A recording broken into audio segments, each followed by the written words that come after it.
Hello everyone, আজকের ক্লাসে তোমাদের সকলকে স্বাগত জানাই। আজ আমি বাংলা থেকে সংস্কৃত অনুবাদ কিভাবে করতে হয় তা আমি বলবো। আর প্রথমে উদাহরণ দিয়ে তারপরে নিয়মটা বোঝানোর চেষ্টা করেছি। তো ক্লাসটি মন দিয়ে দেখবে। আর আমার চ্যানেলে যারা নতুন তারা আমার চ্যানেলটিকে সাবস্ক্রাইব করবে। আর ভিডিওটি যদি তোমাদের ভালো লাগে তাহলে অবশ্যই একটা লাইক করে দেবে। তো চলো শুরু করা যাক। কি আছে? সূর্য কোন দিকে ওঠে? কস্যাং দিশি সূর্য উদেতি। সূর্য ওঠে, ওঠে হচ্ছে উদেতি। কে উঠছে? সূর্য। সূর্য উদেতি। আমরা এখানে সূর্য না লিখে মিত্রও লিখতে পারতাম। মিত্র উদেতি, বিসর্গ দিতে হবে মিত্র। মিত্র শব্দটা পুংলিঙ্গ তখন তার অর্থ হয় সূর্য। আর যখন ক্লিবলিঙ্গ হয়ে যায় মিত্রম ময় হসন্ত, তখন কিন্তু তার অর্থ হয় বন্ধু। এরপরে দেখো কোন দিকে, স্থান বোঝাচ্ছে। তাহলে স্থান বোঝালে অধিকরণ কারকে সপ্তমী বিভক্তি দিতে হয়। এখানে দিকে হচ্ছে সংস্কৃতে দিশ শব্দ, দয় হস্যইকার তালবসয় হসন্ত।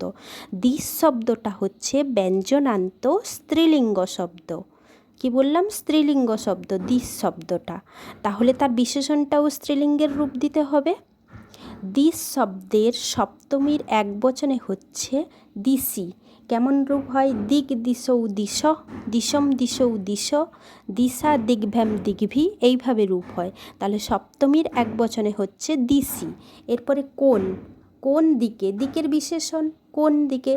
এর কোন হচ্ছে কিম শব্দ। কিম সংস্কৃতে কিম শব্দ। কিম শব্দটার পুংলিঙ্গে, ক্লিবলিঙ্গে, স্ত্রীলিঙ্গে আলাদা আলাদা রূপ হয়। এখানে দিশ শব্দটা যেহেতু স্ত্রীলিঙ্গ, তাই কিম শব্দেরও স্ত্রীলিঙ্গের রূপটা নিতে হবে। দিশ শব্দের সপ্তমীর একবচনের রূপ নিয়েছি, তাই তার বিশেষণের কিম শব্দের সপ্তমীর একবচনের রূপটি নেব। কি হবে? কিম শব্দের স্ত্রীলিঙ্গের সপ্তমীর একবচনে আছে কস্যাম। তাহলে হলো কস্যাম দিশি। কস্যাম দিশি সূর্য উদেতি। এরপরে পূর্ব দিকে সূর্য ওঠে। এখানেও একই, দিক শব্দটা সপ্তমীর একবচনে হয়েছে দিশি। দিশি সূর্য উদেতি। এরপরে পূর্ব যে শব্দটা আছে, এই পূর্ব শব্দটা হচ্ছে কি? সর্বনাম শব্দ। পূর্ব, এখানে একটা নিয়ম জেনে রাখো না, পূর্ব, উত্তর, দক্ষিণ, অপর, পর, এই শব্দগুলো হচ্ছে কি দিক ও কালবাচক অর্থে সর্বনাম শব্দের মতো হবে। সর্বনাম সর্ব শব্দের মতো হবে। কি বললাম? এই যে পূর্ব, উত্তর, দক্ষিণ, এই যে দিকগুলো, এই দিকগুলো হচ্ছে দিক ও কালবাচক অর্থে সর্বনাম শব্দ সর্ব শব্দের ন্যায় হবে। কিন্তু একমাত্র পশ্চিম দিকটা, পশ্চিম দিক, সেটা কিন্তু সর্বনাম শব্দের মতো হবে না, সেটা স্বরবর্ণান্ত শব্দের মতো হবে। তাহলে পূর্ব শব্দের সপ্তমীর একবচনে হয় পূর্বস্যাম। যেহেতু দিক শব্দের বিশেষণ, তাই পূর্বস্যাং। পূর্বস্যাং দিশি সূর্য উদেতি।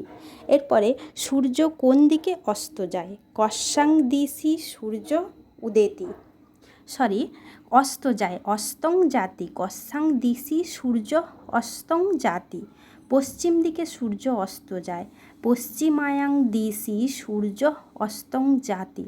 এখানে তো পশ্চিম শব্দটা, কি বললাম? পশ্চিম শব্দটা কিন্তু সর্বনাম শব্দের মতো রূপ হবে না। দিক ও কালবাচক অর্থে পশ্চিম শব্দটা সর্বনাম শব্দের মতো হবে না, হবে কার মতো? স্বরবর্ণান্ত শব্দের মতো হবে। দিশ শব্দটা যেহেতু স্ত্রীলিঙ্গ, তাই তার পশ্চিম শব্দেরও স্ত্রীলিঙ্গের মতো রূপ নিতে হবে। এটি লতা শব্দের মতো হবে। লতা শব্দের সপ্তমীর একবচনের রূপ হচ্ছে লতায়াং। এখানে হবে পশ্চিমায়াং। তাহলে যদি ভালো লাগে তো আমার চ্যানেলটা